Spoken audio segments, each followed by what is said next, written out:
start? Or I start? You want to tell the miracle first, or I start? I can start. Okay. So yeah, what to say? I lost words 2 times in my life. One was my wedding, that was super strange, and now this one. So yeah, I think the first thing is to say that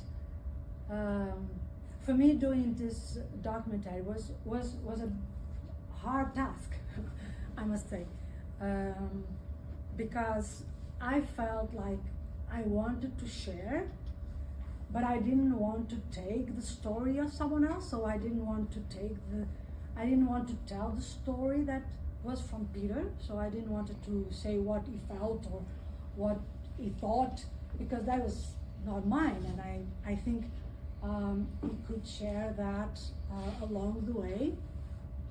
But at the same time, of course, yeah, it was part of the process, right?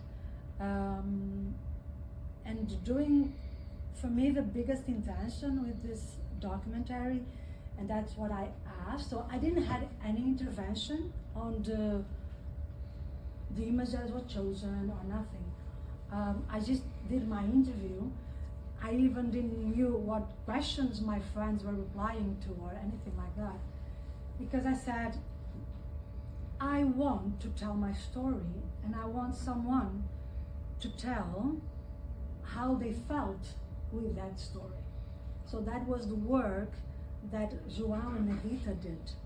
They heard my story, they heard the story of my friends, and they built up this by the way they felt it. So I felt that that was the most honest way of doing it. It was not fair that I just come up with my story, you know, like I don't find it super fair, to be honest. And I think the biggest thing, and now 3 years later, I think I get to the point of saying that, oh man, it was a hell of a ride. And to be honest, I still don't know where this all is going to take us. I don't know where it's going to take me. I don't know where it's going to take my kids. But I get really curious about, let's see where this takes us and let's see what happens. So I don't have really big plans for the future in that sense. I don't know where I'm going to end up, but I'm truly fascinated by the transformation.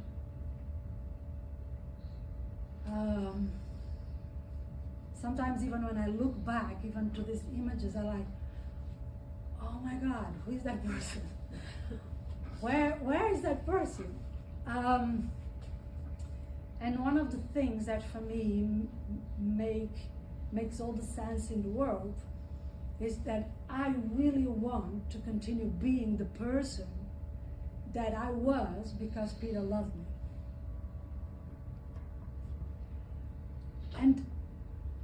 And I still feel a lot of times he's looking at me, you know, and I go like, man, are you proud? Like, please be proud. I know that he is. I know basically that whatever we do, we will be proud. But I want to keep being the person that I was when he was loving me, because you know what? That person was really cool. I was happy. I was courageous. I did things that I never thought about doing it before, you know, and that was because he loved me. And I think everyone deserves to be loved, because we get better, we get more courageous, we get more beautiful even, I think. We get a little bit more shiny, you know. But I think also we get this we get this hope. We get hope that things will work out, things will happen, you know. Do you want to say your thing now? No, not yet? You say it or not, whatever you want. You let me know when you want to say it? Okay. So also, like you can see, or some of you already know, I created a foundation. And the foundation is really simple like that, Peter Koijen Foundation. And why I created this was because, first, I think one of the biggest things for Peter, and one of the biggest, let's say, worries for Peter was Adam, my youngest son, our youngest son, that has autism. And interesting or not, Adam doesn't speak. And when Peter lost his words, he said to me, he didn't lose always, right? Sometimes he could not, sometimes he could. And then one time he said to me, do you think that I cannot speak because it's the way that I have to connect and to learn still to connect with Adam? I said, I don't know, but I'm super curious about that. And the fact is that they had a thing, every time that Peter was a little bit more down, Adam will come and will tap his head, like, wake up, man. And he was like, man, that hurts. And he was like, wake up. And that worked for them. So that was one of the things that I think was in the head of Peter, like what this is going to be. Another thing is that Peter, because of the brain cancer, he became neurodivergent, so he could not anymore do a neurological process that most part of us are doing right now, if no one has also some of the neurodiversity. And one of the things that I realized is that was so hard for a lot of people. It was so hard to even interact with Peter. And I know that was hard because people were expecting that you will keep being the person that you was before. And most part of you knew Peter and know Peter still. And yeah, he was sharp, he was fast. And after the diagnosis, he was not that anymore.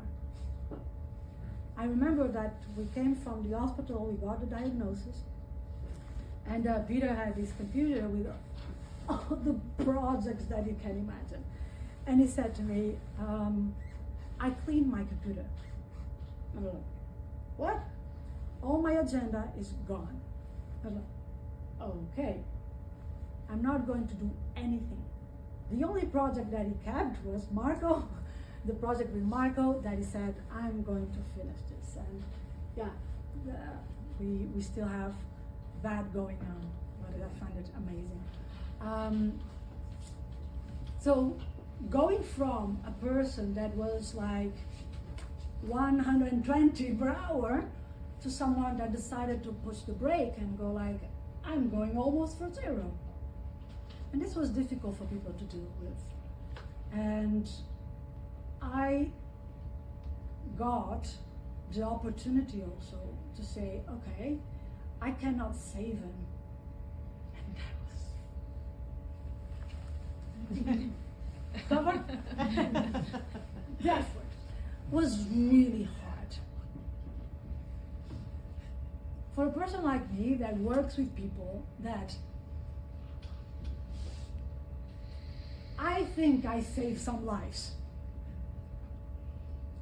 And realizing that I could not save the person I love the most, that was hard. That was like a big punch. But I said, okay, if I cannot save you, I will make it a little bit better. So we did a lot of things with him, and playing the guitar, and every time that he was playing the guitar, after he could sing and talk, but it was like super amazing. So I will make this my mission. So the Peter Koijen Foundation is to support neurodiverse people, and I want to bring this to schools, I want to bring this to companies, and most important of all, I want to bring this to families. Because I think everyone deserves a better life. Everyone deserves to be understood. Everyone deserves a space. And also with Adam, I worked with neurodiverse individuals before. I started there, with my practice.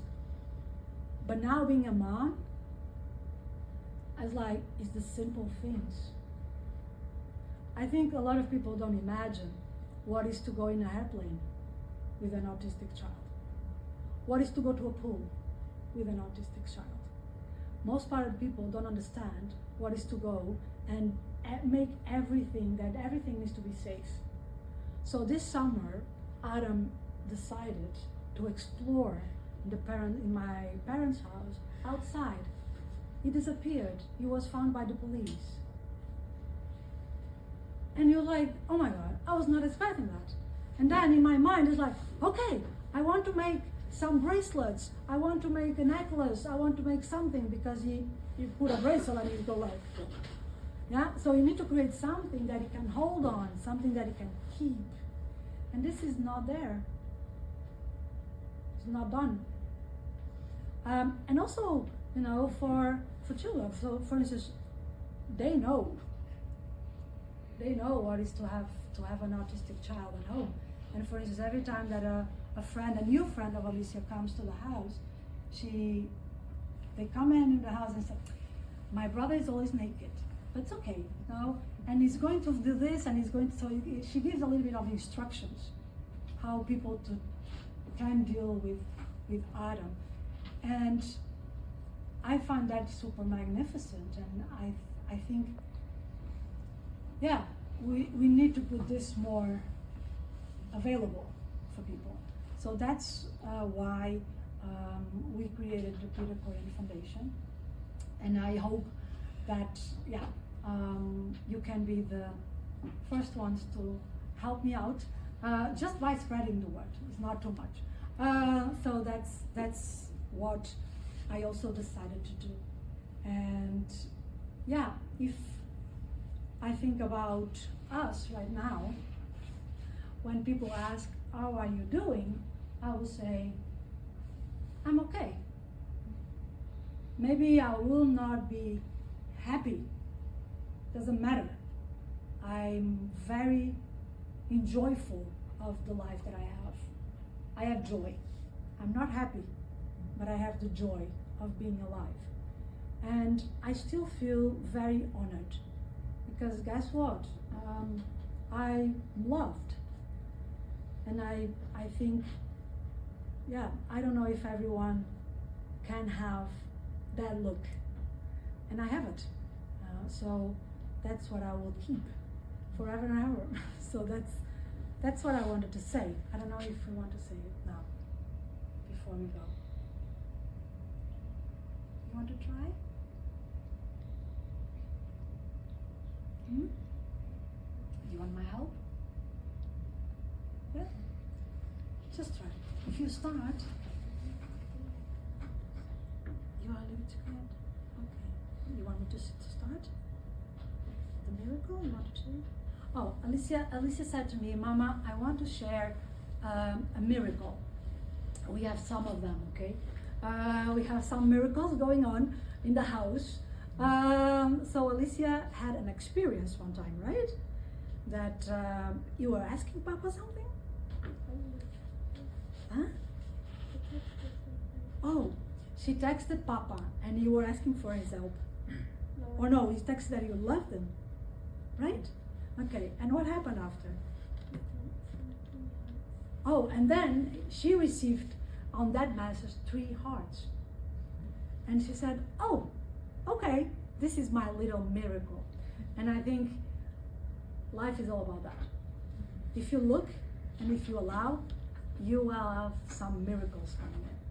And the only thing that we need to do is to see them. We have some, right, going on in the house. Okay. Thank you so much for coming.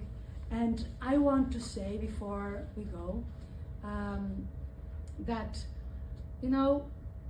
I think it's important to say that we were really blessed, and some of you are here that stayed with us and went to the house and took Peter to walk and took Peter in everything, and even after, reaching out, asking how we were, and offering help. So thank you so much, and thank you of course so much for being here today. Because sometimes we say, I say, oh, I don't have a lot of friends in Holland. What a liar I am, huh? So thank you so much. You tell me that everything about, yeah, it's true. Yes, like. And you don't listen. Yeah, no, listen. What the mama? So thank you so much, and I hope, that we follow up with each other. That's it. I don't know how to finish this. Thank you so much.